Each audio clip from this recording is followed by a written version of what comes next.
Hola, buenas tardes. Mi nombre es Noelia Sanguinetti y junto con mi compañera Micaela Gallo vamos a explicar a la teoría culturológica.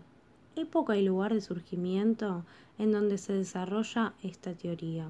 Esta teoría se desarrolla en Europa entre los años 60 y 70, específicamente en Francia. Esta teoría surge como oposición a la teoría funcionalista y a la Escuela de Frankfurt. Estas dos teorías creían en el poder inevitable de los medios de comunicación. La Escuela de Frankfurt pensaba directamente en la alienación de los receptores. En cambio, los funcionalistas hacían una evaluación positiva porque los medios ayudaban a mantener la situación social tal cual estaba.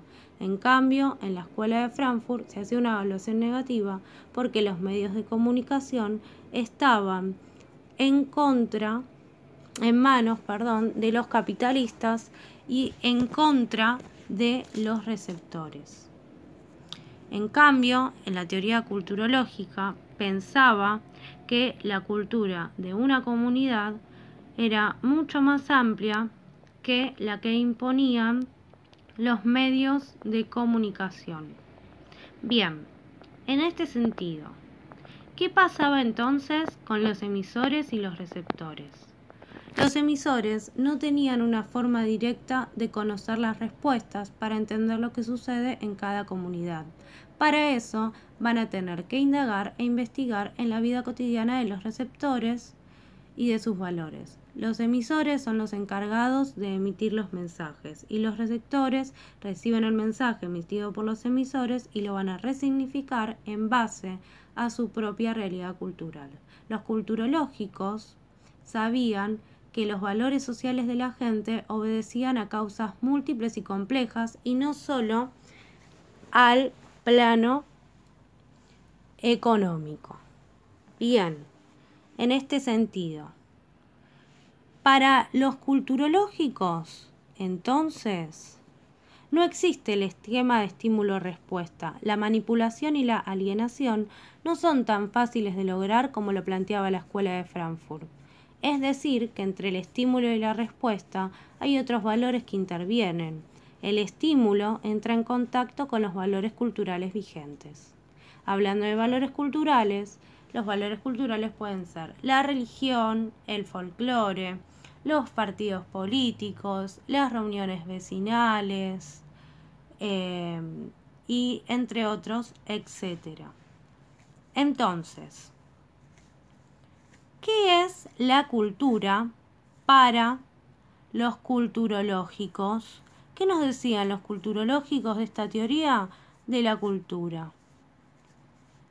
Los culturológicos nos decían que el poder de los medios de comunicación no es ni tan directo ni tan inevitable, porque piensan que la cultura de una comunidad es mucho más amplia que la que nos mostraban los medios de comunicación de ese momento, porque existen otros valores sociales en la vida cultural de una persona o de un grupo social.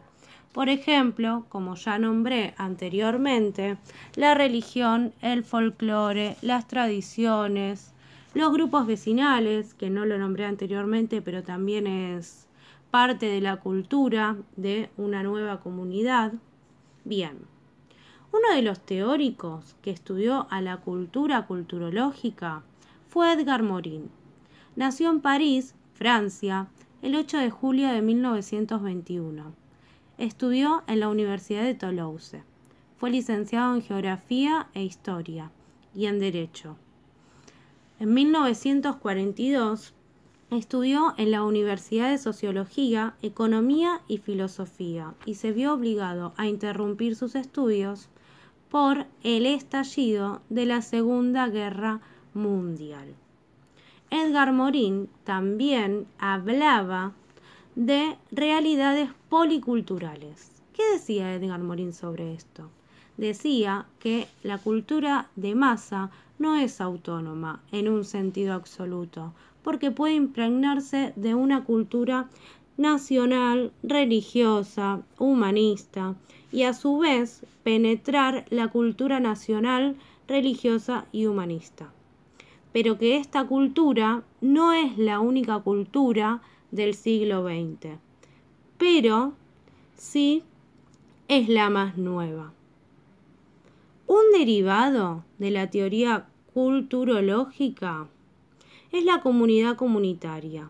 Su fin es ayudar a que cada comunidad pueda concretar sus proyectos propios y utilice eso en sus herramientas tecnológicas que necesiten.